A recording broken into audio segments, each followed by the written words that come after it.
Hi there, Natalie with you today with a new process video for Altenew. And this time I want to give you an idea with the newly released Build a Flower Begonia. This stamp set is one that you want to add to your stash or your collection. Very simple, layerable flower. It creates a beautiful bloom, and actually there's a lot of movement and a lot you can do with it. And you know what the beauty of it, it's a kind of a larger bloom, so you don't need that many, especially if you're creating a scrapbook layer, which is what I'm going to use it for. So you're going to see that I'm going to show you just a little bit. I am going to link onto the blog post the layering guide so you can see exactly how it works.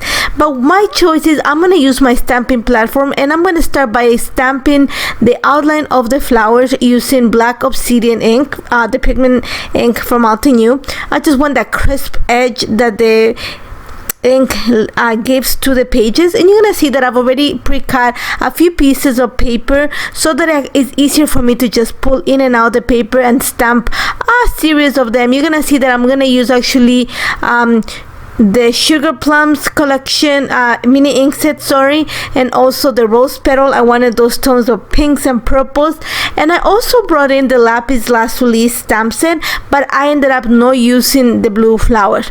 You're gonna see, I'm gonna just walk you through it. And you're gonna see right now that I'm just using my stamping platform. It's just gonna help me to stamp.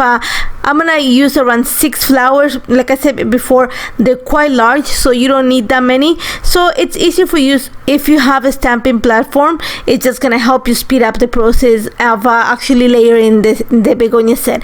And this begonia comes with there's an outline, and there's 2 pieces. One that's gonna stamp the entire inside, like the color of the flower, you wanna say, and then there's a second and third piece that's just going to create the details. So having a set of mini cube inks or the Altenew inks, it actually helps take the guesswork, and it's going to create a very realistic and beautiful flower. So you're going to see, like I said, I'm just going to show you a little bit of how it works, but then I'm going to take it off camera and just work outside of the camera. But you can check, like I said, I'm going to log into this post, the layering guide at the video that shows you how you can build it. So now that you're gonna see I've gone out of camera, what I also did outside of the camera is I used the Build a Flower Triumph Tulip, and that stamp set has the small little filler images or flowers that I just gonna create, and I use the same colors just because I wanted something to bulk up the clusters and to create a little bit of movement. So you're gonna see right now I've chosen, I'm gonna say the color of the cardstock. I have a stash of them. It's more of like a really light violet, and I like the fact that it brings that pink and the violet and the purples together.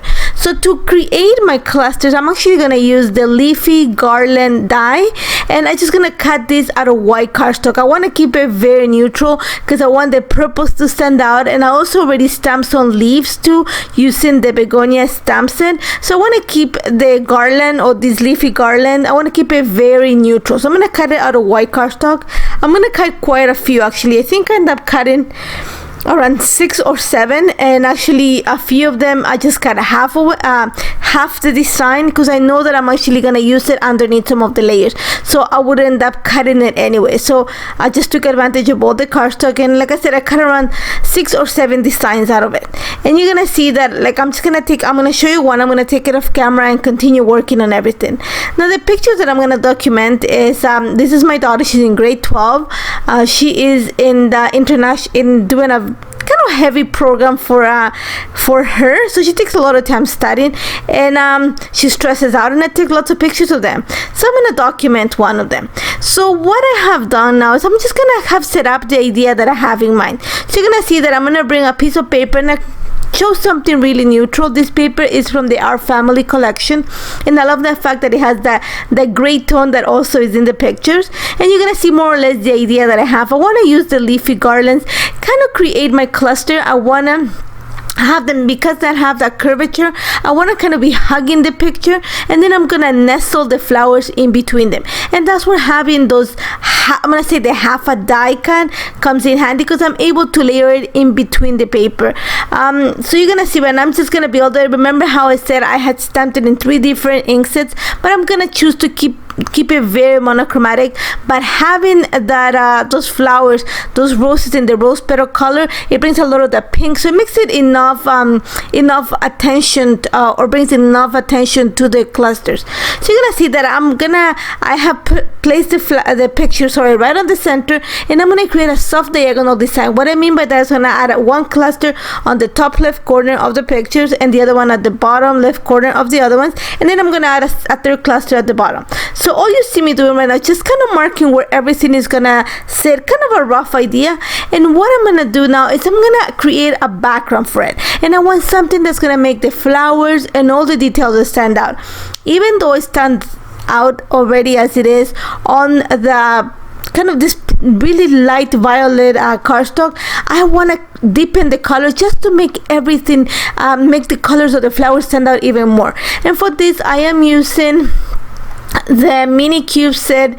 This is the Sugar Plums. That's the latest inks that got released. I'm using the darker color just because it's gonna, when I put it on this cardstock, it just give me this faint purple shadow. And for this, I'm just using one of my blending brushes, and then just you're gonna see that I pick up the color. I'm gonna kind of make sure that I don't bring that that I clean the brush a little bit, and then I'm just gonna kind of ink blend on my background. Kind of remember how I marked with the pencil where everything was gonna sit, so I have an idea where my ink has to be placed. And very simple, the cardstock that I'm using, like I said before, is some that I have in my stash, but it has a light coating, so it's not just plain cardstock, so it's allowing the ink to flow really nicely and not leaving that many streaks. And you're gonna see that I just create a big I'm creating the spots of ink where everything is gonna sit. Now that I have my ink in place, what I'm gonna do right now is I'm just gonna sprinkle some water and the ink, and that's just gonna create that bleach effect, kind of eat away the ink, give it a more watercolor, or what I call this nebula look. And it's gonna look really pretty because it's gonna bring that kind of some accents of white. It's gonna kind of soften the purple in some areas, give me that watermarking look that I'm looking for. So I sprinkle some water, I let it sit for a little bit. You don't appreciate it because I'm speeding up the process, and then I slightly dry the spots using a paper towel. You're gonna see that I don't roll it. I just kind of blot the area so that I'm able to just suck out the water without like smudging it in a way. I'm gonna set that aside to dry completely, and while that is happening, I'm gonna go ahead and start building the layouts that the layers that I'm gonna use for this layout. And that piece of paper from the Our Family collection, I'm going to trim it to be 12 by 3 inches, and then I'm cutting 1 inches. This paper has black with some of the same tones that I'm using in the flowers, and it also comes from the Our Family collection. So I'm going to say around 1 1/4 inches, and all you see me doing right now, I'm distressing the edges of the paper, just running the scissors around the edge, and that's just going to create a little bit of a curvature. It's not going to keep it so straight. So I'm going to do that with all the pieces of paper that I have, and then all I'm going to do is just using double-sided tape, I'm going to layer the pieces of that black paper right at the edges of the gray polka dot paper, and then I just want the little bit of the black and the flowers kind of peek out from behind. I considered adding washi tape, but I wanted to add the little movement that the frayed edge of the paper is gonna add to the layout. So you're gonna see that once I have it in place, I'm just gonna go ahead and glue it right onto the layout. Remember how, like I said before, it was very important for me to mark where everything was gonna go, like a loose idea, so I know where everything is gonna sit. Now that I have that ready, I'm actually gonna back one of the pictures with vellum. This is just clear vellum, and the second picture I'm gonna bring one of the papers from the Alluring Blooms paper pack, just because it has those soft violet pinkish tones, and I want to create a little bit of differentiation between the two pictures. So I'm gonna both of them, like I said, one is gonna be back with white vellum and the other one with a piece of the Alluring Blooms paper, and then I'm gonna place them. I added actually a little bit of foam adhesive behind them, and I'm gonna place them right on the center of my layout, but I'm gonna make sure that there's a little bit of an offset. So you're gonna see that I placed my first one a little bit higher than the other one. They're side by side though, but a little bit on the offset. Once I have that in place, all I'm gonna do right now is gonna show you the idea that I have. And my first thing is I'm gonna use just the 2 flowers in each one of the clusters. They're quite big, so they're gonna take a lot of the the area of the layout. So you're gonna see that all I'm doing right now is just playing with the leafy garland. I just want to create that movement because it has that crescent shape, that kind of a C shape. I'm gonna make sure that it kind of hugs the picture, and that's, like I said before, having those pieces of the garland are gonna come in handy because I'm gonna be able to kind of layer them behind the paper as if they're coming from underneath the paper and help me bulk up the cluster. Now you're gonna see that I'm gonna add one pink or one of the purple or the plum flowers, begonias in this case. I'm gonna add the leafy garland in between them. I add some of the leaves, and then I'm gonna use those little filler flowers that come from the Build Your Flower Triumph tulip.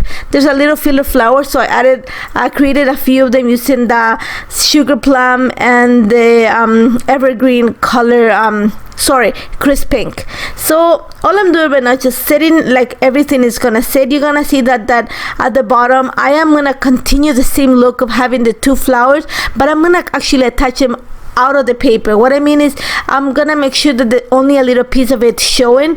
If I pull it fully in the paper, it's gonna take a lot of the area, and I don't want to overcrowd the paper. So you're gonna see that I'm gonna take it off camera and just work on adding some foam adhesive. I'm not gonna move anything, like I said it while I was showing you. That's the way it's gonna stay. I might add one or two leaves, that's about it, but it's gonna stay in that place. So all I did outside of the camera is just add some foam adhesive behind it. I don't want to show you, like, you know, it's very repetitive. So I just added some foam adhesive to some areas just to create a little bit of movement, to create some dimension on the page. And you're gonna see right now that the bottom flowers, I actually attached them kind of coming off the page, and all I'm gonna do is trim them with a pair of scissors, and that's gonna create my third cluster. So repetition and having a visual triangle in a layout are very efficient.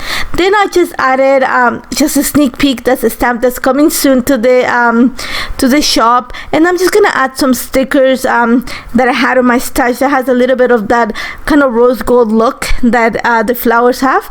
After that, you're gonna see that I add a little heart and this plain white stickers with a little bit of the shine. I'm gonna add my lines to a journal right in that little space that the flowers create at the bottom, kind of in that little crescent shape. Just talked about my daughter, like, you know, being stressed about schoolwork. And just to finish this layout, just to bring a little bit of shimmer and shine, I'm actually gonna use the watercolor palette set, and I'm gonna go with a little bit. I mixed a little bit of the teal with the white just to give me a little bit of the grayish tone, and then a little bit of the purple, and I just sprinkle a little bit of the diluted pigment, on this case the watercolor, around the clusters and around just around the layer, kind of in a way to connect all the clusters together. And that's about it. I really love how this turned out. It came together actually pretty easily, and I love it. I love the color, I love the movement. I really, like, you know, love the fact that the flowers look so beautiful. It's such a simple stamp set to use. If you haven't checked it out, make sure you check it out. You can subscribe to the program of the Build the Flowers, and that means that every beginning of the month you receive the stamp set in your mailbox, and this one is one that you want to check it out. As always, you can see right now all the close-ups. I love the color. It's a very monochromatic look, but I really enjoy the fact that the leafy garland, it's kind of breaking the color, and having those little pops of gray and black brings a little bit more onto the background. The inking on the background too makes everything stand out, and I love how this turned out. As always, if you have any questions, don't hesitate to contact me, and don't forget to subscribe to the channel and stop by the blog to see more details. Thank you so much for joining me. Take care, guys.